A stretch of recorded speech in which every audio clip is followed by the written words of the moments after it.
You may have noticed at a grade school or high school match that there was some confusion when the players were lining up on the court at the start of a set.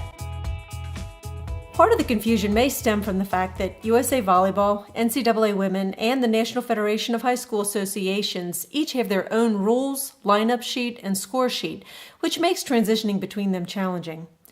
But especially for matches using NFHS scoring, there are times when coaches, scorers, and officials find it difficult to correlate where the first server is indicated on the lineup sheet or score sheet and where that player is physically positioned on the court. And the receiving team is always the problem. Let's take a look. For those new to volleyball and its scoring, here are some basics. This diagram shows a volleyball court from above with the net down the middle. To keep things simple, I'm removing the attack lines. Because indoor volleyball is based on each team having 6 players, each side of the court is divided into 6 zones. Now, you won't ever see these markings on the court. They're just shown here for this explanation. On each side, the 3 players closest to the net are called the front row, and the players closest to the end line are called the back row. If you're standing behind an end line facing the net, the zones are numbered 1 through 6, and they're commonly labeled with Roman numerals. The zones are also referred to as positions. So in the front row, you have the right front, middle front, and left front positions, and in the back row, you have the left back, middle back, and the right back or service position. Physically on the court, the first server for the team with first serve is in the right back position in the zone marked with the Roman numeral 1. That's easy. The tricky part is the receiving team. The first server for the receiving team at the start of the set must be in the right front position or zone 2, because each time a team gains the serve, it must rotate 1 position clockwise before serving. Scorers need to know this because they should confirm that the players on the court are in the correct positions at the start of each set. This is not just the responsibility of the R2. So let's break it down. For National Federation or high school matches, the lineups are submitted in serving order, formatted as a list. The Roman numerals on the NFHS lineup sheet are the service order and are not necessarily the floor positions, which is part of the confusion.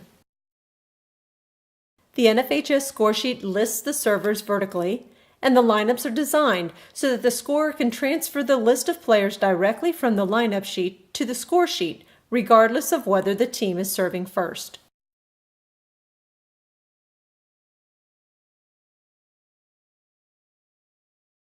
On the court, players on the serving team are exactly where you'd expect, as the serving order matches the floor order. We all just need to remember that the first player listed on the lineup and score sheet for the receiving team is physically in the right front position or zone 2. For USA Volleyball, lineups are submitted in floor order, meaning the diagram is the same as the floor layout. With the net at the top of the diagram, you can simply rotate it to know where the player should be on the court in front of you. Lineup problems are rare in USA Volleyball because of this. On the USA Volleyball score sheet, the players are listed horizontally. The scorer transfers the player numbers from the boxes on the lineup diagram to the similarly labeled boxes on the score sheet.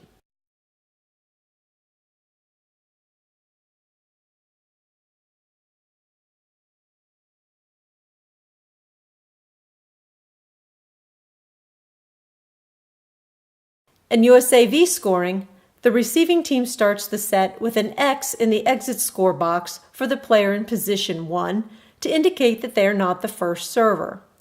The scorer enters that team's first exit score in position 2 when that term of service ends. In NCAA Women, lineups are also submitted in floor order. Just like with USAV, with the net at the top of the diagram, you can simply rotate it to know where the players should be physically on the court in front of you at the beginning of each set. With the lineup submitted in floor order, positioning problems in NCAA Women are rare. The NCAA Women's score sheet lists the servers vertically. But the scorer transfers the player numbers from the circles on the lineup diagram to the score sheet in the order in which they serve, not according to their floor positions. The serving team is entered on the score sheet beginning with the player in the right back position, then proceeding counterclockwise.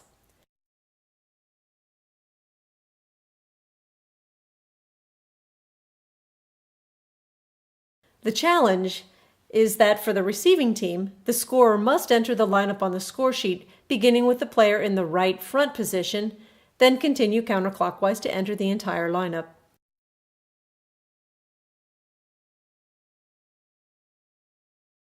And because of this, many coaches circle their first server. This helps them and the scorer.